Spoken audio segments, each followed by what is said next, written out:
So today I'm going to be installing this little thing. It's the yellow injector from an RX8 and I pulled it from the scrapyard, so I don't even know if this thing works. Let's get started and see if it works.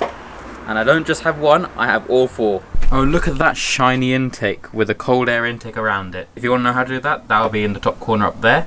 And otherwise, let's get started with removing the old fuel rail. And it's just 2 bolts. Now we need to unplug the injectors. And to make our lives easier, we'll take this out as well. We also need to disconnect the fuel lines, and you can disconnect them back here where I did it, as well as you have to disconnect this as well, which is the vacuum line. And don't question why mine's clear. If you want to question that, look in the other video, which is up there. I hope I'm going the right way.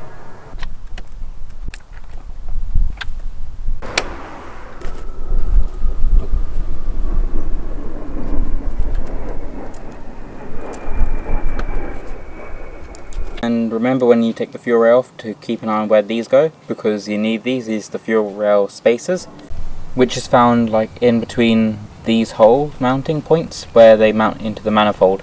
So they'll be like this. So you need to make sure you catch them or don't lose them. So these are the injectors that came out of the car. But if you notice, on the O-rings at the top, I have actually damaged them, some of them. So you see how there's a massive thing in this one. Out of all of them, I think there's only one good one, which is this one. All the others actually have damage all over them. Yeah, you can see there's... I'm not sure if you can see that, but that one's damaged as well. Very much so damaged. That is why, in the other video that we just saw for the manifold install, why it changes halfway through to the other injectors. Because this video is filmed in the middle. How do we not break the injector seals when we install them? I have had a read up and people say use engine oil as a lubricant so they don't damage the O-rings when they slide into the metal fittings on the injector rail.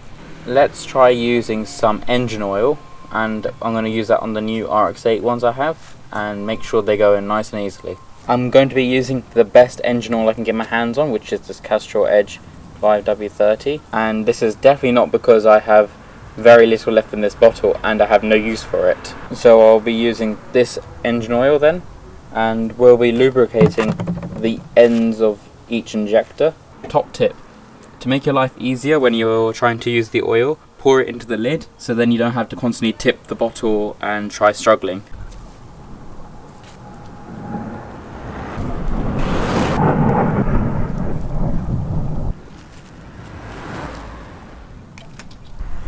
And it's so much easier using a lubricant. Time to reinstall the fuel rail. Drop it back in. It's much easier with smaller injectors. Put the weird seal things. I'm just going to tighten these a tiny bit. And since I've put the fuel rail back in, I just need to connect these 2 pipes again for the fuel lines. And then we can check if it completely works. And then we have to configure ME221 and tell it that it's got bigger injectors. This one here is for the back part of the engine, and this other one that's below is for the front part of the fuel rail. Oh look, fuel line is somehow pressurized.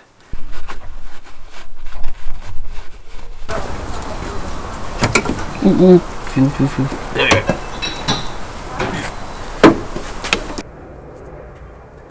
And with the fuel now all in this rag, the line's been connected. Time to go into Mighty and configure the settings.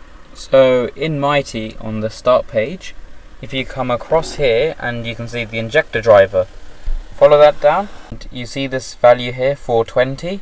That's our new CCs for the new injectors.